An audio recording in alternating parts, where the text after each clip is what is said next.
everybody. Welcome to today's edition of Search the Scriptures, where we every day answer a few questions from a passage in the Bible. And we have been doing this for almost a year and a half now. So we are halfway through the Bible as we endeavor to do this in a 3-year time period. And today we are in the book of 1 Samuel. And we follow the book entitled Search the Scriptures, edited by Alan Stibbs, if you want to get a copy of that. And you can have these questions ahead of time. We are today in 1 Samuel chapter 25 and chapter 26, and we'll try to answer two different sets of questions.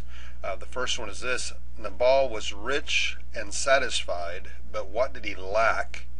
And what, in contrast, were the outstanding features of Abigail's character? Secondly, what basic convictions motivated David's actions, and how does his faith in God's purpose for him stand out? In particular, what principle emerges from 25:39 and 26:10 and 23? If you have a Bible, you can get that out. Turn to 1 Samuel, or you can just look on the screen and follow along. And let's just listen to these two chapters together. 1 Samuel 25.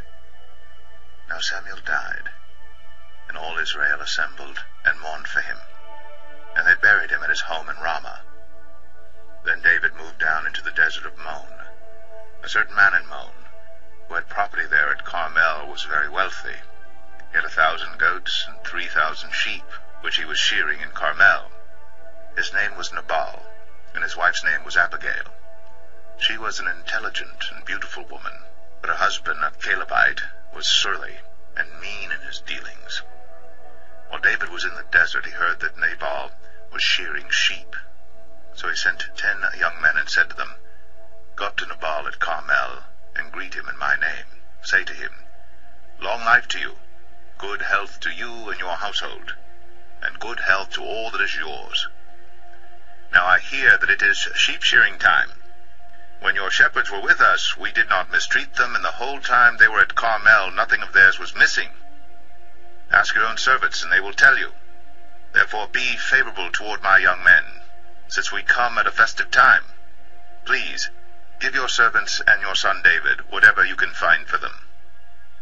When David's men arrived, they gave Nabal this message in David's name. Then they waited. Nabal answered David's servants, 'Who is this David?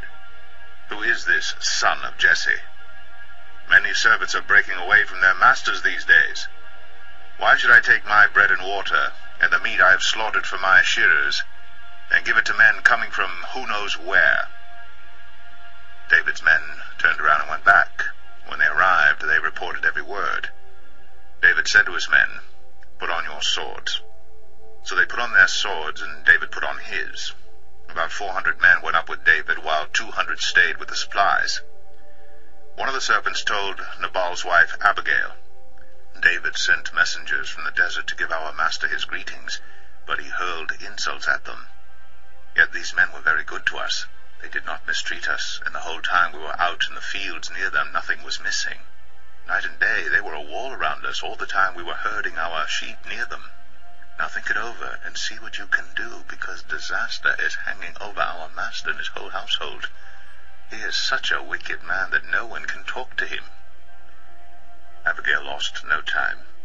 She took 200 loaves of bread, 2 skins of wine, 5 dressed sheep, 5 seahs of roasted grain, 100 cakes of raisins, and 200 cakes of pressed figs, and loaded them on donkeys. Then she told her servants, 'Go on ahead, I'll follow you.' But she did not tell her husband Nabal. As she came riding her donkey into a mountain ravine, there were David and his men descending toward her, and she met them. David had just said, 'It's been useless, all my watching over this fellow's property in the desert, so that nothing of his was missing. He has paid me back evil for good. May God deal with David, be it ever so severely, if by morning I leave alive one male of all who belong to him.' When Abigail saw David, she quickly got off her donkey and bowed down before David with her face to the ground. She fell at his feet and said, 'My lord, let the blame be on me alone. Please let your servant speak to you.' hear what your servant has to say. May my lord pay no attention to that wicked man Nabal. He is just like his name. His name is Fool, and folly goes with him. But as for me, your servant, I did not see the men my master sent. Now since the Lord has kept you, my master, from bloodshed and from avenging yourself with your own hands, as surely as the Lord lives, and as you live, may your enemies and all who intend to harm my master be like Nabal. And let this gift, which your servant has brought to my master, be given to the men who follow you. Please forgive your servant's offense, for the Lord will certainly make a lasting dynasty for my master, because he fights the Lord's battles. Let no wrongdoing be found in you as long as you live. Even though someone is pursuing you to take your life, the life of my master will be bound securely in the bundle of the living by the Lord your God. But the lives of your enemies he will hurl away as from the pocket of a sling.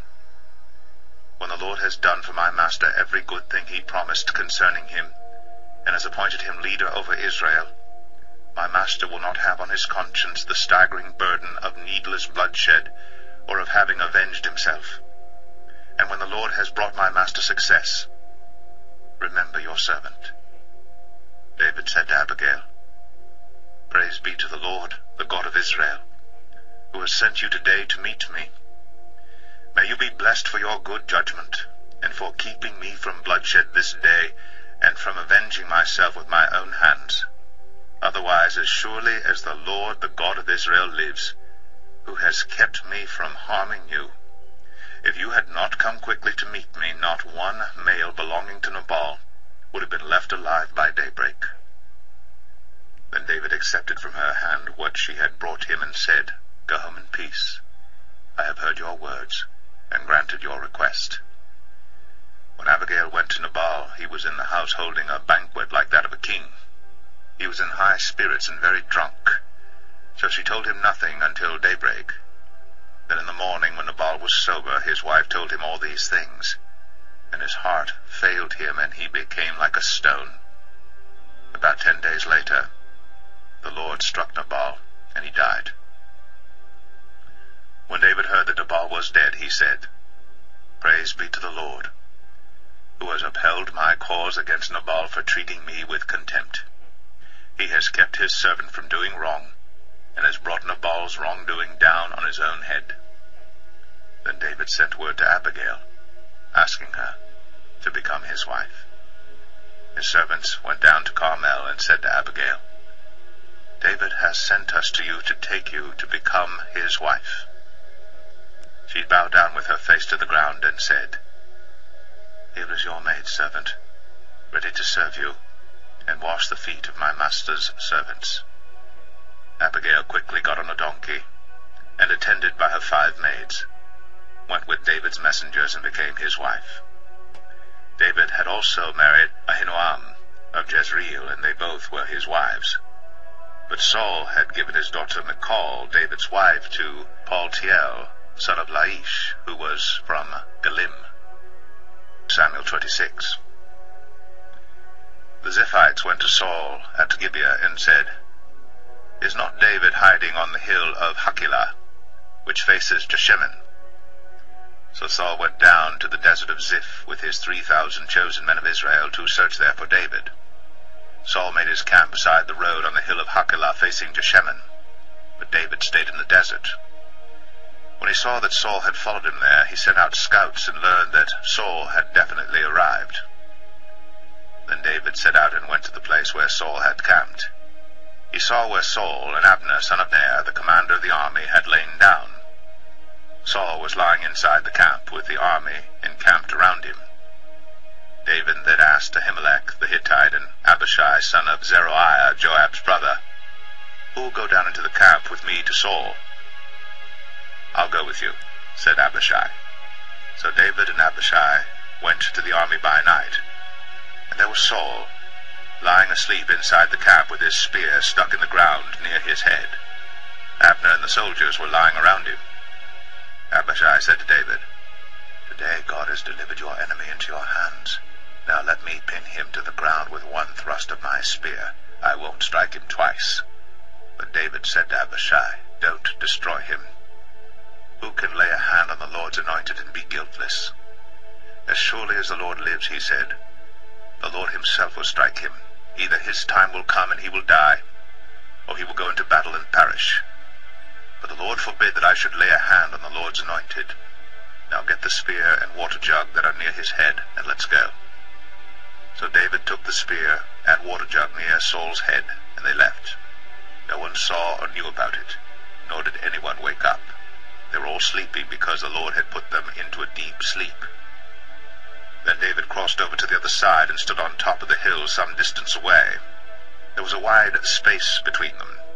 He called out to the army and to Abner, son of Ner, "Aren't you going to answer me, Abner?" Abner replied, "Who are you who calls to the king?" David said, "You're a man, aren't you? And who is like you in Israel? Why didn't you guard your lord the king? Someone came to destroy your lord the king. What you have done is not good. As surely as the Lord lives, you and your men deserve to die because you did not guard your master the Lord's anointed. Look around you. Where are the king's spear and water jug that were near his head?" Saul recognized David's voice and said, "Is that your voice, David, my son?" David replied, "Yes, it is, my lord the king." And he added, "Why is my lord pursuing his servant? What have I done, and what wrong am I guilty of? Now let my lord the king listen to his servant's words. If the Lord has incited you against me, then may he accept an offering. If, however, men have done it, may they be cursed before the Lord. They have now driven me from my share in the Lord's inheritance, and have said, 'Go serve other gods.' Now do not let my blood fall to the ground far from the presence of the Lord. The king of Israel has come out to look for a flea, as one hunts a partridge in the mountains." Then Saul said, "I have sinned. Come back, David, my son. Because you considered my life precious today, I will not try to harm you again. Surely I have acted like a fool, and have erred greatly." "Here is the king's spear," David answered. "Let one of your young men come over and get it. The Lord rewards every man for his righteousness and faithfulness. The Lord delivered you into my hands today, but I would not lay a hand on the Lord's anointed. As surely as I value your life today, so may the Lord value my life and deliver me from all trouble." Then Saul said to David, "May you be blessed, my son David. You will do great things and surely triumph."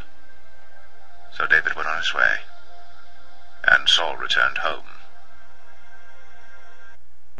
Now let's answer these two sets of questions. The first one is this: Nabal was rich and satisfied, but what did he lack, and what in contrast were the outstanding features of Abigail's character? Well, Nabal lacked something that people in the Middle East usually are pretty good at. He lacked hospitality, he lacked wisdom, and he lacked discernment. Abigail, on the other hand, possessed all three of these missing qualities in her husband, and she possessed them in abundance. I guess it just goes to show that opposites attract. Second set of questions: what basic convictions motivated David's actions, and how does his faith in God's purpose for him stand out? In particular, what emerges from 25:39 and 26:10 and 23. Well, David remained convinced that God would give him the kingdom in the timing of the Lord, and by the hand of the Lord, not by his own hand. He also wanted to have some, at the same time, some relief from this constant pursuit from Saul, while at the same time that this was going on, he was elevating his own status really in the minds of the army of Saul, because it's twice now he's spared Saul's life when he could have taken it. So he's alleviating this constant pursuit, and also as he does this, in the eyes of Saul's men, he's gaining respect by not taking advantage of their king. David is willing to let God fight his battles, while at the same time doing whatever he needs to do to position himself to take advantage of God's actions on his own behalf. That's what you and I need to be doing. We need to realize that, hey, God will take care of things. God doesn't forsake the righteous. God will meet our needs. God will always be there for us. But that doesn't mean that we just sit back and we don't do anything. We do what we can and then allow God to take care of the rest. And we just have to have a fine line of that. We don't overstep our bounds, that we don't do those things that we should be relying on the Lord to do. So David's a good example of how we need to live our lives. I hope you're having a great day so far. Hope this study's been a blessing to you. God bless. Have a fantastic rest of your day.